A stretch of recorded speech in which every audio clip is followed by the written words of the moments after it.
Book 4. Oh, for that warning voice which he who saw the apocalypse heard cry in heaven aloud.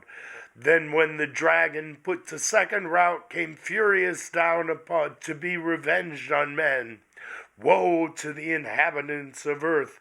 Then now, while time was, our first parents had been warned of the coming of their secret foe, and scaped, so haply scaped his mortal snare. For now Satan, now first inflamed with rage, came down, the tempter ere the accuser of mankind, to wreak on innocent frail man his loss of that first battle and his flight to hell. Yet not rejoicing in his speed, though bold, though far off and fearless, nor with cause to boast, begins his dire attempt, which nigh the birth now roiling, boils in his tumultuous breast, like a devilish engine back recoils upon himself. Horror and doubt distract his troubled thoughts, and from the bottom stir the hell within him, for within him hell he brings, and round about him, nor from hell one step more could he from himself can fly by change of place. Now conscience wakes despair that slumbered, wakes the bitter memory of what he was, what is, and what must be worse. Of worse deeds, worse sufferings must ensue. Sometimes towards Eden, which now in his view lay pleasant, his grieved looks he fixes sad. Sometimes towards heaven and the blazing sun, which now sat high in his meridian tower, then much revolving, thus in sighs began. O thou that with thy surpassing glory crowned, look'st from the sole dominion like the God of this new world, they whose sight all the stars hide their diminished heads, to thee I call, but with no friendly voice, and add thy name, O Sun, to tell thee how I hate thy beams, that bring to my remembrance from what state I fell, how glorious once above thy sphere, till pride and worse ambition threw me down, warring in heaven against heaven's matchless king. Now wherefore he deserved no such return from me, whom he created what I was in that bright eminence, and with his good upbraided none, nor was his service hard. What could be less than to afford him praise, the easiest recompense, and pay him thanks how due? Yet all his good proved ill in me, and wrought but malice. Lifted up so high, I stained to subjection, and thought one step higher would set me highest, and in a moment quit the dead immense of endless gratitude, so burdensome, still paying, still to owe. Forgetful what from him I still received, and understood not that a grateful mind by owing owes not, but still pays at once indebted and discharged. What burden then? Oh, it is powerful destiny ordained me some inferior angel I had stood then happy. No unbounded hope had raised ambition. Yet why not? Some other power as great might have aspired, and me, though mean, drawn to his part. But other powers as great fell not, but stand unshaken, from within or from without, to all temptations armed. Hadst thou the same free will and power to stand? Thou hadst. Whom hast thou then, or what to accuse, but heaven's free love dealt equally to all? Be then his love accursed, since love or hate to me alike it deals eternal woe. Nay, cursed be thou, since against thy will choose freely what is now so justly ruse. Me miserable, what way shall I fly infinite wrath and infinite despair? Which way I fly is hell, myself am hell, and in the lowest deep a lower deep still threatening to devour me opens wide, to which the hell I suffer seems a heaven. O then, alas, relent. Is there no place left for repentance, none for pardon left? None left but by submission, and that word disdain forbids me. My dread of shame among the spirits beneath, whom I seduced with other promises and other vaunts than to submit, boasting I could subdue the omnipotent. Ay me, they little know how dearly I abide that boast so vain, and under what torments inwardly I groan, while they adore me on the throne of hell, with diadem and scepter high advanced, the lower still I fall, only supreme in misery, such joy ambition finds. But say I could repent and could obtain by act of grace my former state, how soon would I recall high thoughts, how soon unsay what feigned submission swore, ease would recant vows made in pain as violent and void. For never can true reconcilement grow where wounds of deadly hate have pierced so deep, but would but lead me to a worse relapse and heavier fall. So should I purchase dear, short intermission bought with double smart. This knows my punisher. Therefore as far from granting he as I from begging peace, all hope excluded thus, behold instead of us outcasts exiled his new delight, mankind created, and for him this world. So farewell hope, and with hope farewell fear, farewell remorse, all good to me is lost. Evil be thou my good, by thee at least divided empire with heaven's king I hold, by thee more than half perhaps will reign, as man ere long in this new world shall know. Thus while he spake, each passion dimmed his face, thrice changed with pale ire, envy, and despair, which marred his borrowed visage and betrayed him counterfeit, if any eye beheld. For heavenly minds from such distempers fall are ever clear, whereof he soon aware each perturbation smoothed with outward calm, artificer of fraud, was the first that practised falsehood under saintly show, deep malice to conceal, couched with revenge. Yet not enough had practised to deceive Uriel once warned, whose eye pursued him down the way he went, and on the Assyrian mount saw him disfigured, more than could befall spirit of happy sort. His gestures fierce he marked, in mad demeanor, then alone, as he supposed, all unobserved, unseen. So on he fares into the border comes of Eden, where delicious paradise, now nearer, crowns with her enclosure green, as on her rural mound the champaign head of a steep wilderness, whose hairy sides with thicket overgrown, grotesque and wild, access denied. And overhead upgrew a superable height of loftiest shade, cedar and pine and fir and branching palm, a sylvan scene, and as the ranks ascend, shade above shade, a woody theatre of stateliest view. Yet higher than their tops the verdurous wall of paradise upsprung, which to our general sire gave prospect large into his nether empire neighboring round. And higher than that wall, a circling row of goodliest trees, loaded with fairest fruit, blossoms and fruits at once of golden hue appeared, with gay enameled colors mixed, on which the sun more glad impressed his beams than in fair evening cloud or human bow, when God hath showered the earth. So lovely seemed that landscape. Now pure air meets his approach, and to the heart inspires vernal delight and joy, able to drive all sadness but despair.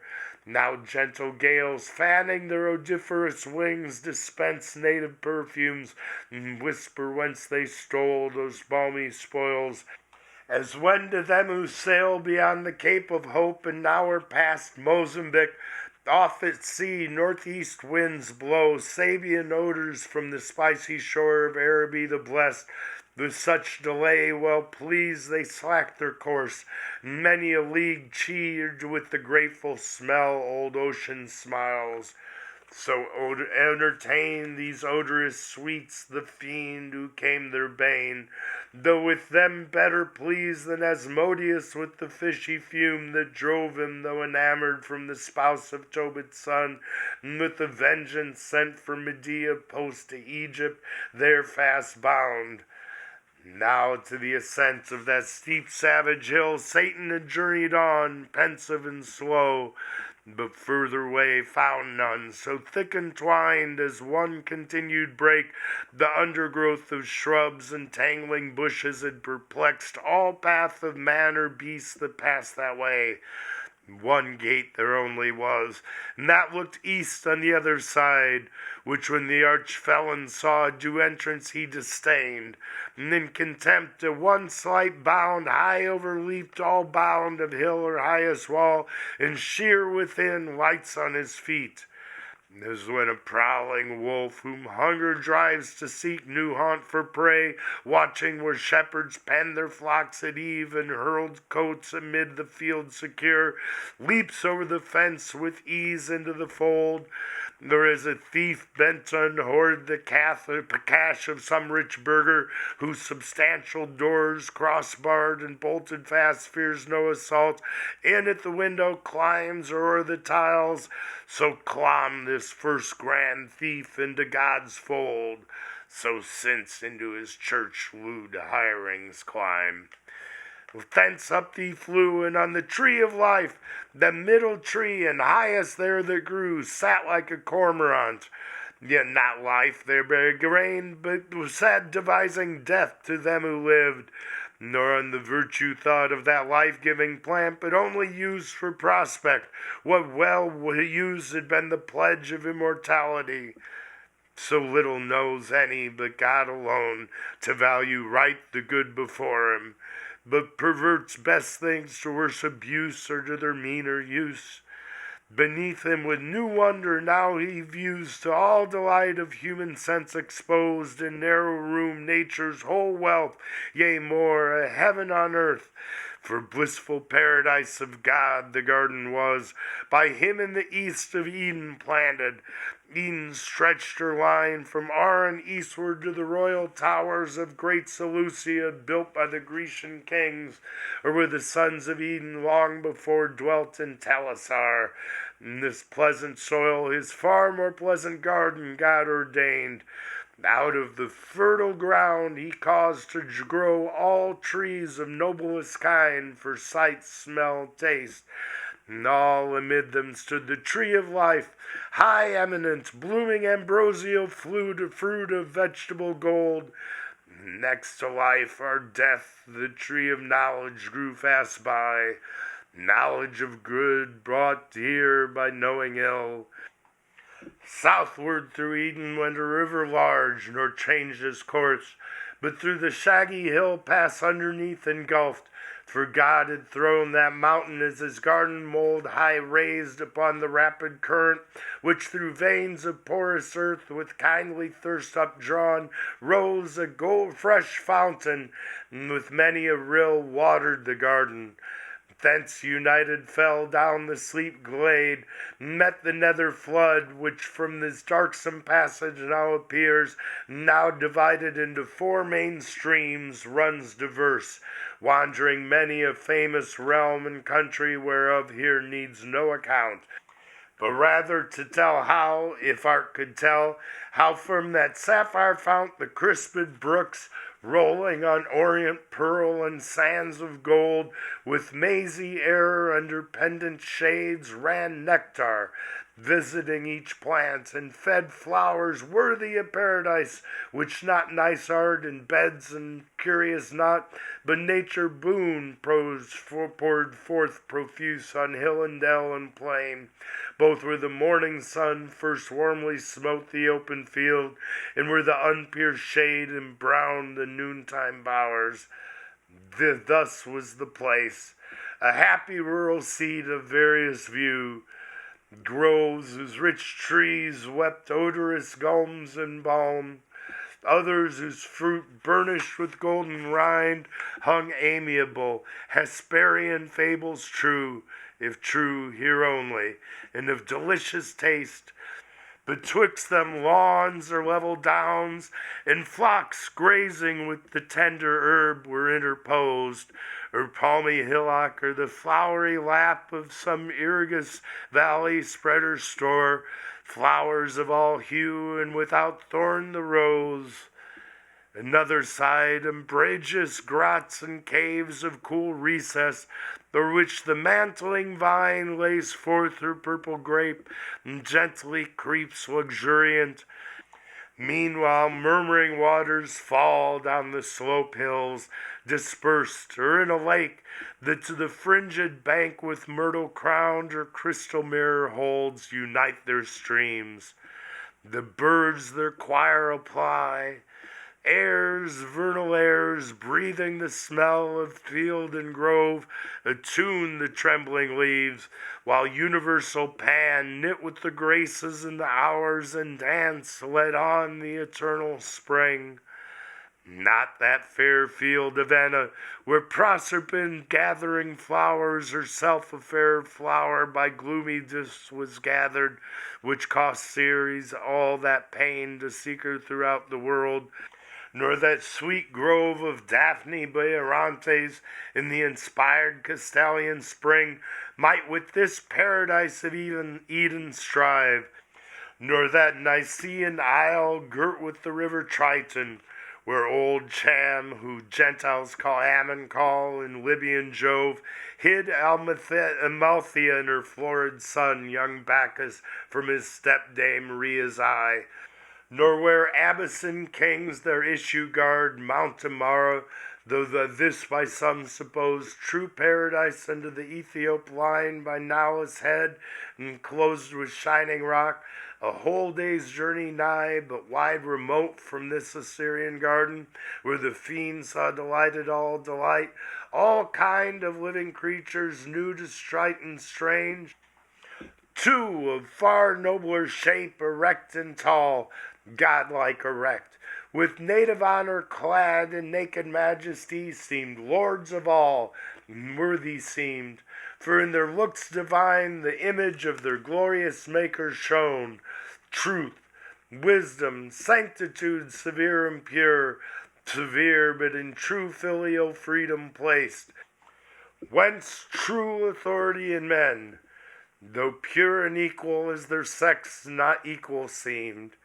For contemplation he, in valor formed, for softness she, in sweet attractive grace, he for God only, she for God in him, his large fair front and eyes sublime declared absolute rule, and hyacinthine locks round from his parted forelock manly hung clustering, but not beneath his shoulders broad. She is a veil down to the slender waist, her unadorned golden tresses wore disheveled, but in wanton ringlets waved as the vine curls her tendrils, which implied subjection, but required with gentle sway, and by her yielded, by him best received, yielded with coy submission, modest pride, and sweet reluctant amorous delay.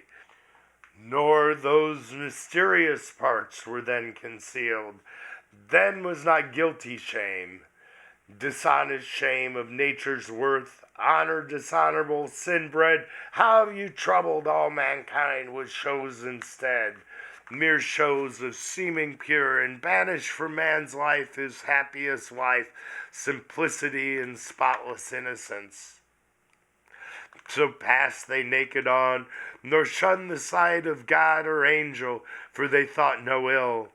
So hand in hand they passed, the loveliest pair that ever since in love's embraces met. Adam, the goodliest man of men since born his sons, the fairest of his daughters Eve.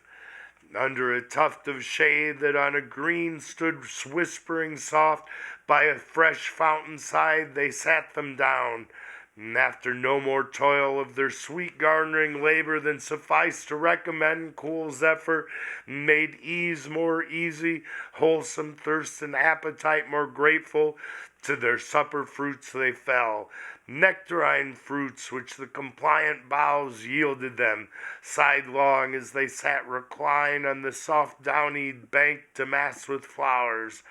The savory pulp they chew, and in the rind, still as they thirsted, scoop the brimming stream. Nor gentle purpose, nor endearing smiles wanted, nor youthful dalliance as beseems fair couple, linked in happy nuptial league, alone as they. About them frisked playing all beasts of the earth, since wild, and of all chase in woods or wilderness, forest or den, sporting the lion ramped, and in his paw dandled the kid. Bears, tigers, ounces, pards, gamboled before them. The unwieldy elephant, to make them mirth, used all his might, and wreathed his live proboscis. Close the serpent sly, insinuating, wove with Gordian twine his braided train, and of his fatal guile gave proof unheeded. Others on the grass couched, and now filled with pasture gazing sat, or bedward ruminating. For the sun decline was hastening now with prone career to the ocean isles, and in the ascending scale of heaven the stars that usher evening rose. When Satan still in gaze at first he stood, scarce thus at length failed speech recovered sad. O hell! What do mine eyes with grief behold? Into our room of bliss thus high advanced, creatures of another mold, earthborn perhaps, not spirits, yet to heavenly spirits bright little inferior, whom my thoughts pursue with wonder, and could love, so lively shines in them divine semblance, and such grace the hand that formed them on their shape hath poured.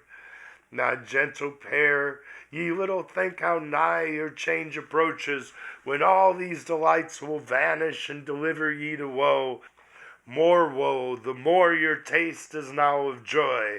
Happy, but for so happy, ill secured long to continue. In this high seat your heaven, ill fenced for heaven to keep out such a foe as now is entered. Yet no purpose foe to you, whom I could pity thus forlorn, though I unpitied. League with you I seek, mutual amity so straight, so close, that I with you must dwell, or you with me henceforth. My dwelling haply may not please, for like this fair paradise your sense, yet such accept your Maker's work. He gave it me, which I as freely give. Hell shall unfold to entertain you to her widest gates, and send forth all her kings. There will be room, not like these narrow limits, to receive your numerous offspring.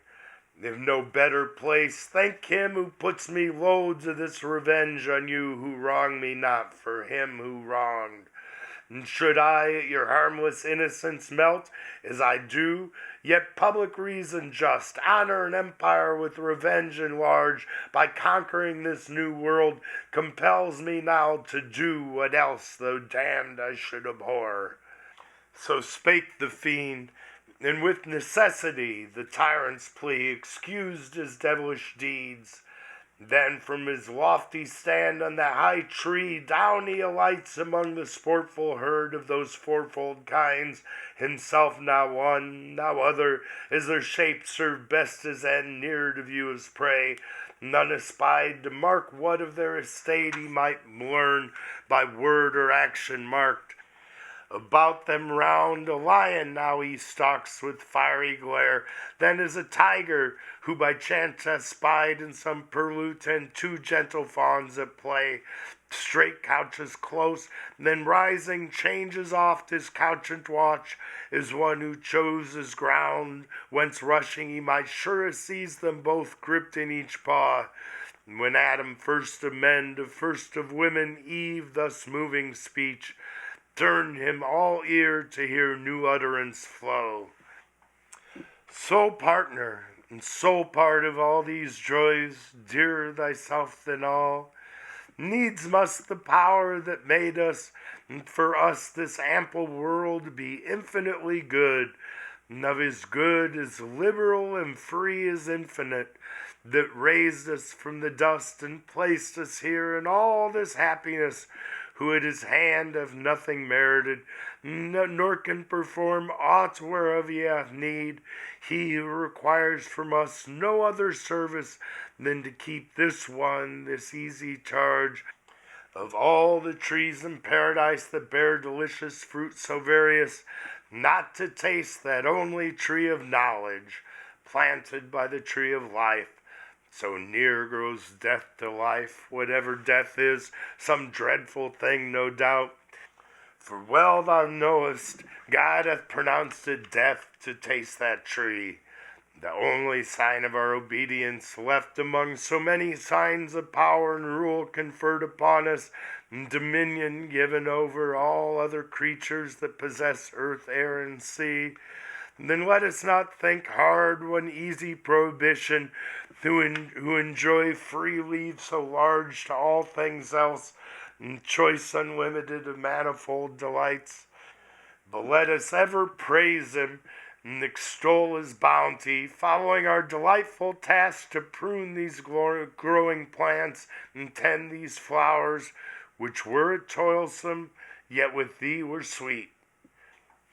To whom thus Eve replied, O thou for whom and from whom I was formed, flesh of thy flesh, and without whom am to no end, my guide and head, what thou hast said is just and right.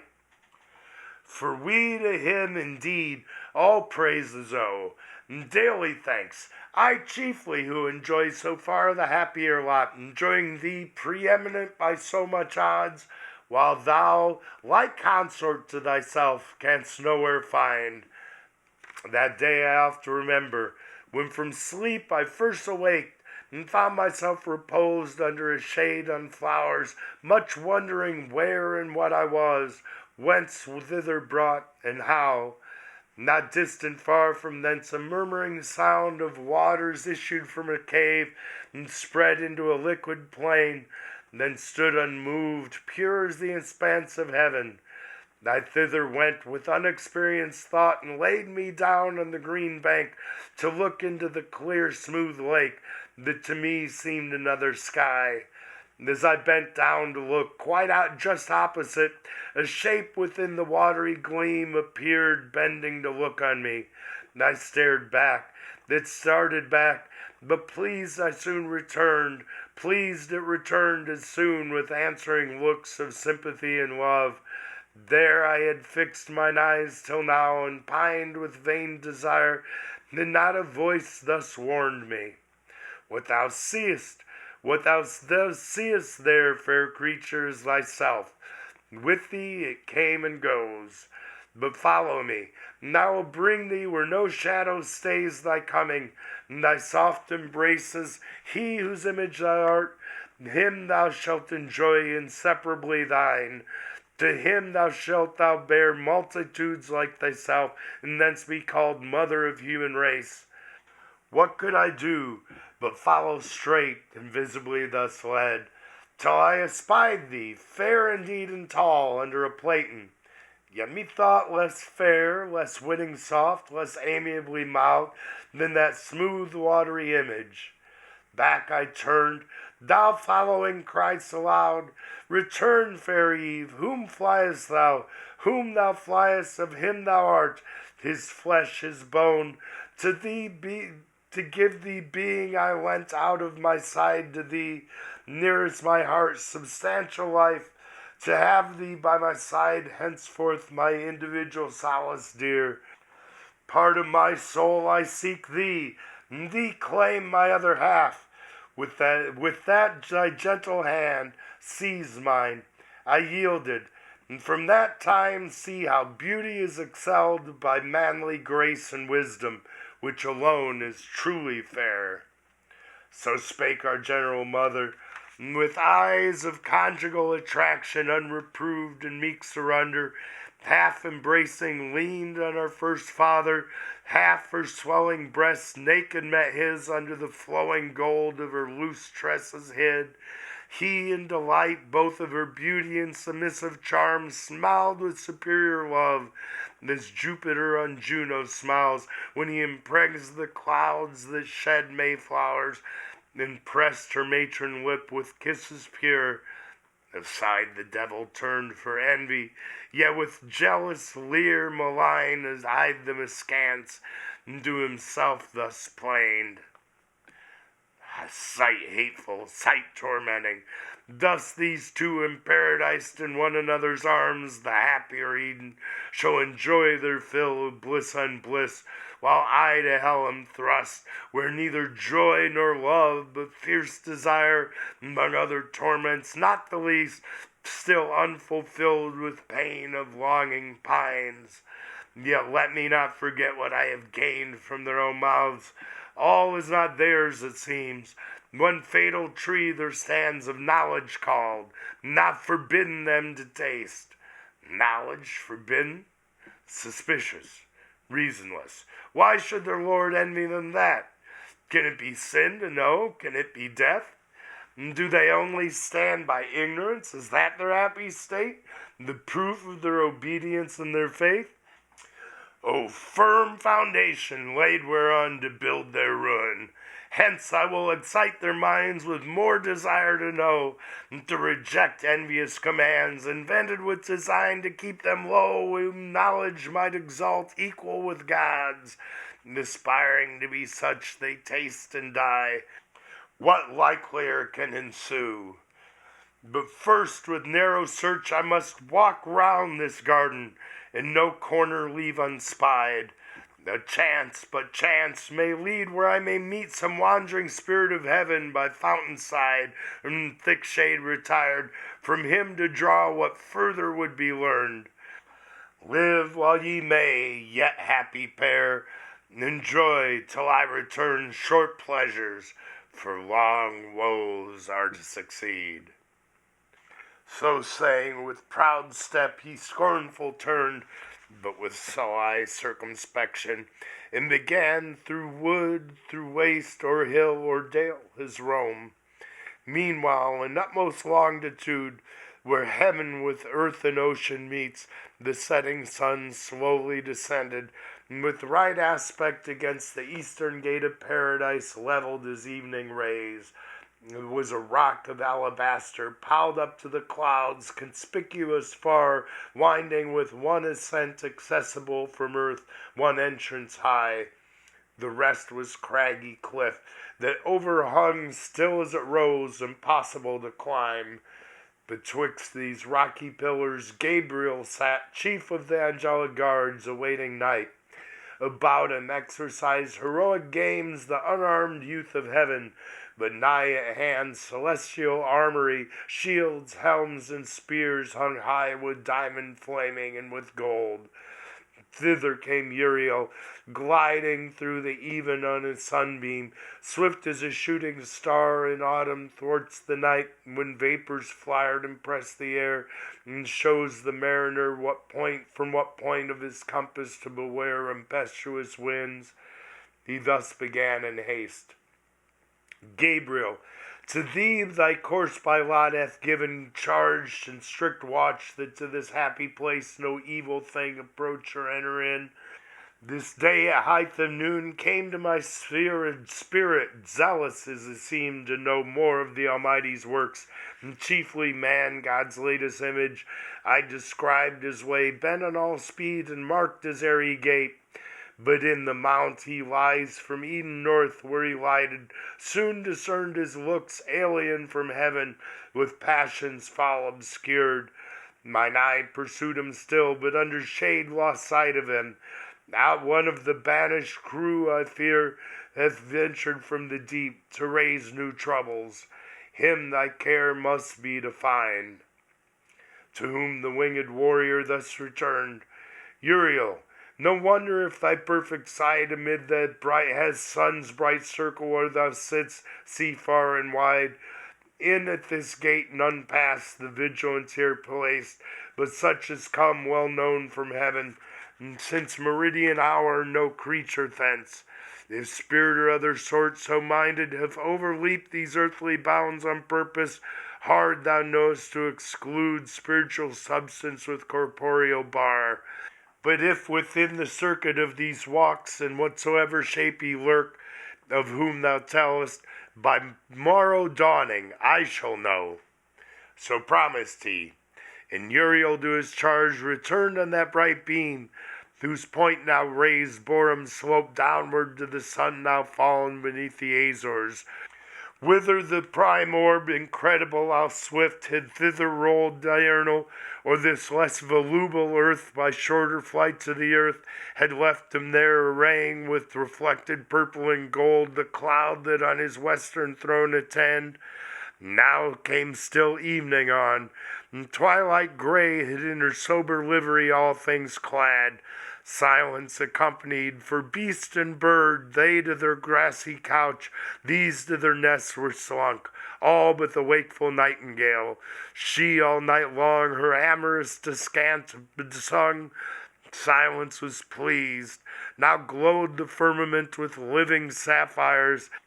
Hesperus that led the starry host rode brightest, so the moon rising in clouded majesty at length the parent queen unveiled her peerless light, nor the darker silver mantle threw. When Adam thus to Eve, fair consort, the hour of night, and all things now retired to rest, mind us of like repose, since God hath set labor and rest as day and night to men successive, and the timely dew of sleep now falling with soft slumberous weight inclines our eyelids. Other creatures all day long rove idle unemployed, and less need rest.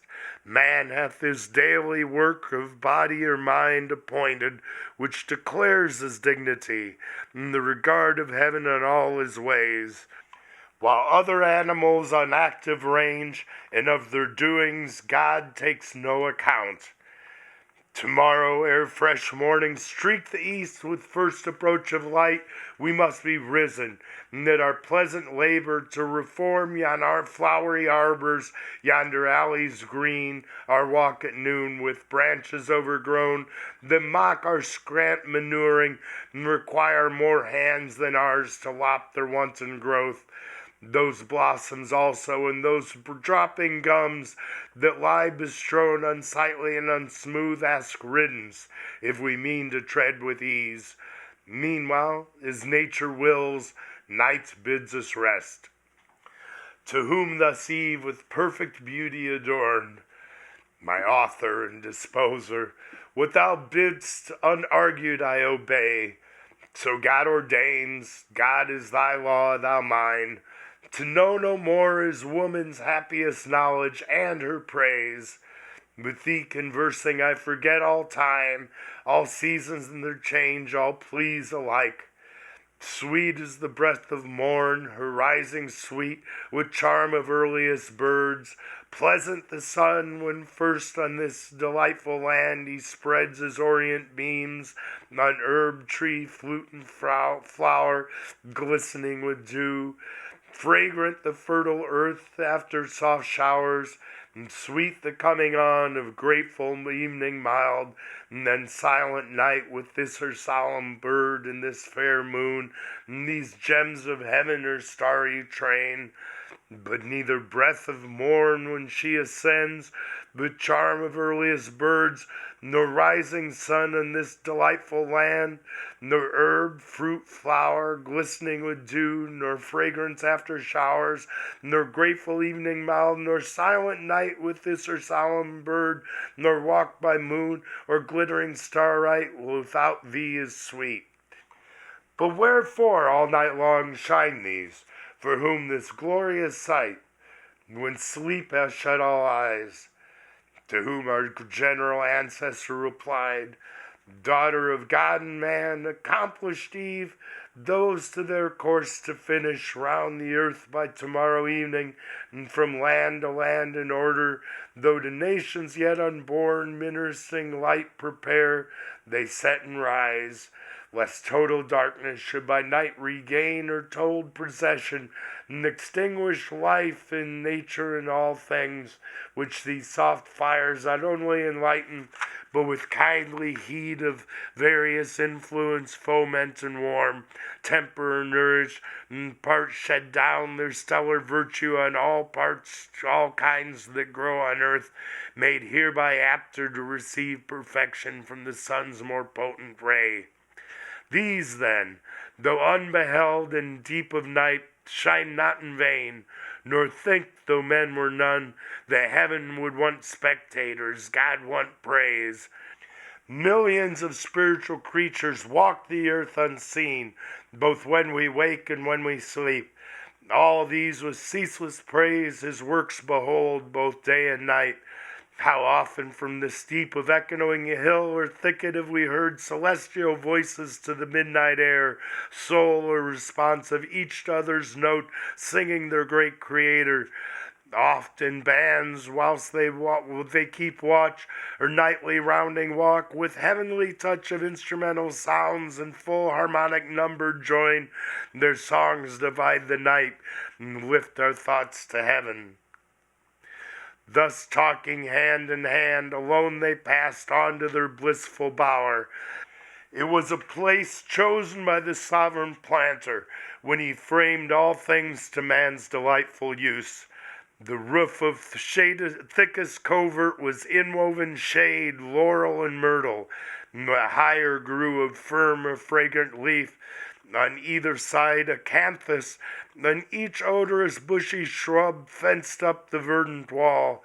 Each beauteous flower, iris all hues, roses and jessamine reared high their flourished heads between, and wrought mosaic. Underfoot the violets, crocus, and hyacinth with rich inlay broidered the ground, more colored than with stone of costliest emblem. Other creature here, bird, beast, insect, or worm, durst enter none. Such was their awe of man. In shadier bower, more sacred and sequestered than but fain, Pan or Sylvanus never slept, nor nymph nor faunus haunted. Here in close recess, with flowers, gardens, garlands, and sweet-smelling herbs, espoused Eve decked first her nuptial bed, and heavenly choirs the Hymenaean sung. What day the genial angel to our sire brought her in naked beauty more adorned, more lovely than Pandora, whom the gods endowed with all their gifts. No too like and sad event, when to the unwiser son of Japhet, brought by Hermes, she ensnared mankind with her fair looks, to be avenged on him who had stole Jove's authentic fire. Thus to their shady lodge arrived, both stood, both turned, and under open sky adored the God that made both sky, air, earth, and heaven, which they beheld, the moon's resplendent globe and starry pole. Thou that also madest the night, Maker omnipotent, and thou the day, which we in our appointed work employed, have finished, happy in our mutual help and mutual love, the crown of all our bliss ordained by thee, in this delicious place for us too large, where thy abundant wants partakers and uncropped falls to the ground. But thou hast promised from us two a race to fill the earth, who shall with us extol thy goodness infinite, both when we wake and when we seek, as now thy gift of sleep. This said unanimous, and other rites observing none, but adoration pure, which God likes best, into their inmost bower handed they went, and ease the putting off these troublesome disguises which we wear, straight side by side were laid, nor turned, I ween, Adam from his fair spouse, nor Eve the rites mysterious of connubial love refused. But ever hypocrites austerely talk of purity and place and innocence, defaming as impure what God declares pure and commands to some, leaves free to all. Our Maker bids increase. Who bids abstain but our destroyer, foe to God and man? Hail, wedded love, mysterious law, true source of human offspring, sole propriety and paradise of all things common else. By thee adulterous love was driven from men among the bestial herds to range. By thee founded in reason, loyal, just, and pure, relations dear, and all the charities of father, son, and brother first were known.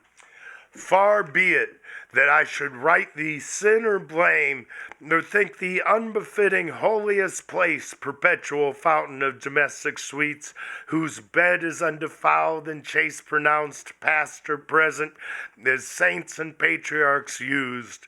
Here love his golden shafts employs, here lights his constant lamp and waves his purple wings, reigns here and revels, not in the bought smile of harlots, loveless, joyless, unendeared, casual fruition, nor in court amours, mixed dance, or wanton mask, or midnight ball, or serenade, which the starved lover sings to his proud fair, best quitted with disdain. These, lulled by nightingales, embracing slept, and on their naked limbs the flowery roof showered roses, which the morning repaired. Sleep on, blessed pair, and O ye happiest, if ye seek no happier state, and know to know no more. Now hidden night measured with her shadowing cone halfway uphill the soft sublunar vault, and from their ivory port the cherubim forth issuing at the accustomed hour stood armed to their night watches and warlike parade, when Gabriel to his next in power thus spake. Uziel, half these draw off and coast the south with strictest watch. These other wheel the north, our circuit meets full west. As flames they part, half willing to the shield, half to the spear. From these two strong and subtle spirits he called that near him stood, and gave them thus in charge. Ithuriel and Zephon, with winged speed, search through this garden, leave unsearched no nook, but chiefly where those two fair creatures lodge, now laid perhaps asleep, secure of harm. This evening from the sun's decline arrived, who tells of some infernal spirit seen hitherward bent. Who could have thought? Escaped the bars of hell on errand bad, no doubt.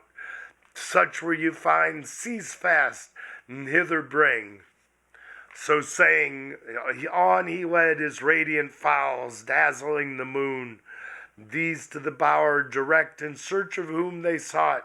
Him there they found, squat like a toad, close at the ear of Eve, essaying by his devilish art to reach the organs of her fancy, and with them forge illusions as he lists, phantasms and dreams.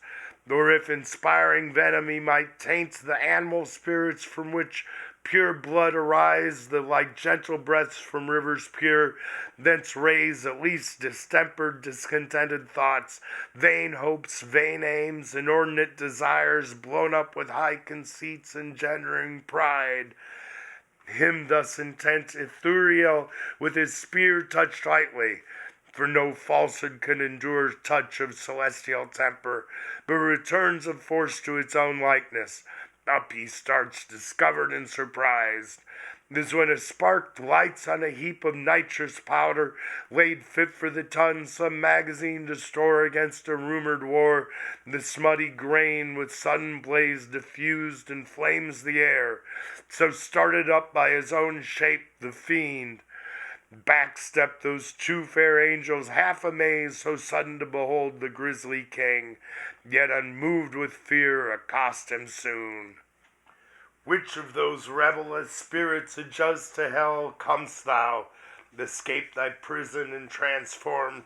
Why satst thou like an enemy in wait, here watching at the head of those that sleep?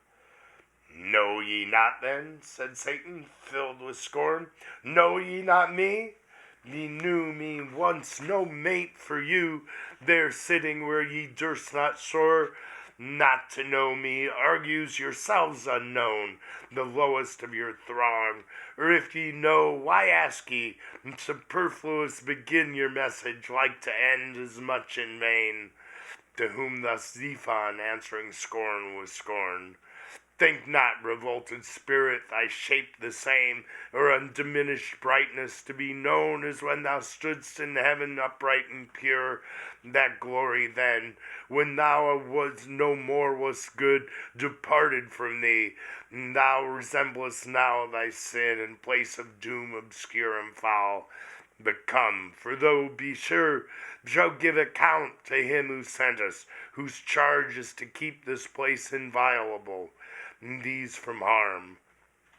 So spake the cherub, and his grave rebuke severe and youthful beauty added grace invincible. Abashed the devil stood, and saw how awful goodness is, and saw virtue in her shape how lovely, saw and pined his loss, but chiefly to find here observed his luster visibly impaired, yet seemed undaunted. If I must contend, said he, best with the best, the sender not the sent, or all at once, more glory will be won, or less be lost. Thy fear, said Xephon bold, will save us trow what the least can do single against thee wicked, and thence weak. The fiend replied not, overcome with rage, but like a proud steed reined, went haughty on, champing his iron curb. To strive or fly he held it vain. Awe from above had quelled his heart, nor else were dismayed. Now drew they nigh the western point, where those half-rounding guards just met, and closing close and stood in squadron joined, awaiting next command. To whom their chief Gabriel from the front thus called aloud, O friends, I hear the tread of nimble feet hastening this way. Now by glimpse discern Ithuriel and Xephon through the shade. And with them comes a third of regal port, though but faded splendor wan, who by his gait and fierce demeanor seems the prince of hell, not likely to part hence without contest. Stand firm, for in his look defiance lowers. He scarce had ended, when those two approached, and brief related what they had brought, where found, how busied, and in what form and posture couched. To whom with stern regard thus Gabriel spake, Why hast thou, Satan, broke the bounds prescribed to thy transgressions, and disturbed the charge of others, who approve not to transgress by thy example, but have power and right to question thy bold entrance on this place? Employed, it seems, to violate sleep in those whose dwelling God hath planted here in bliss? To whom thus Satan with contemptuous brow, Gabriel, thou hadst in heaven the esteem of wise, and such I held thee. But this question asked puts me in doubt. Lives there who loves his pain? Who would not, finding way, break loose from hell, though thither doomed? Thou wouldst thyself, no doubt, boldly venture to whatever place farthest from pain, where thou mightst hope to change torment with ease, and soonest recompense dole with delight, which in this place I sought. To thee no reason, who knowst only good, but evil is not tried, and wilt object his will who bound us? Let him sure bar his iron gates, if he intends our stay in that dark durance. Thus much what was asked. The rest is true, they found me where they say, but that implies not violence or harm. Thus he in scorn. The warlike angel, moved, disdainfully half smiling, thus replied, No loss of one in heaven to judge of wise, since Satan fell, whom folly overthrew, now returns him from his prison scaped, gravely in doubt whether to hold them wise or not, who ask what boldness brought him hither unlicensed from his bounds in hell prescribed. So wise he judges it to fly from pain, however, and to escape his punishment. So judge thou still, presumptuous, till the wrath which thou incurst by flying meet thy flight sevenfold, and scourge that wisdom back to hell, which taught thee yet no better, that no pain can equal anger infinite provoked. But wherefore thou alone? Wherefore with he came not all hell broke loose?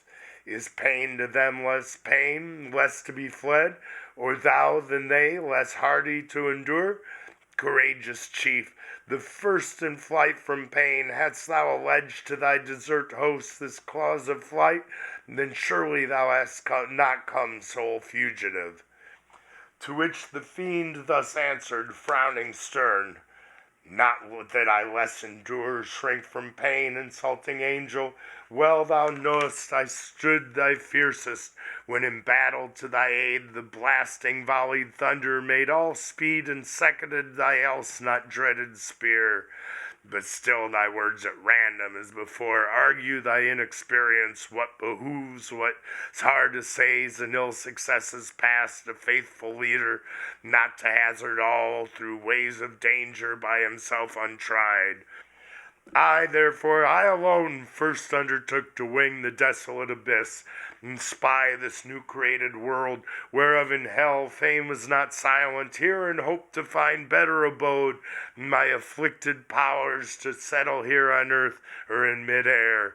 Thou for possession put to try once more what thou and thy gay legions dare against, whose easier business were to serve their Lord high in heaven, with songs to praise him his throne, and practice distances to cringe, not fight.